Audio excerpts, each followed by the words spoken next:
and I want to see,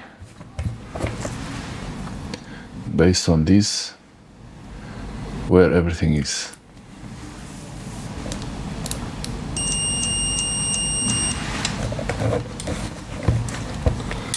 Okay, so black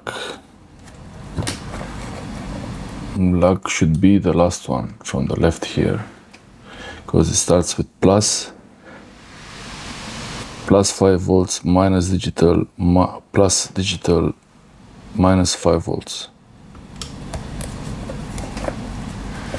So we should see the black there. I connect the black on one side and then trying to see if it makes contact on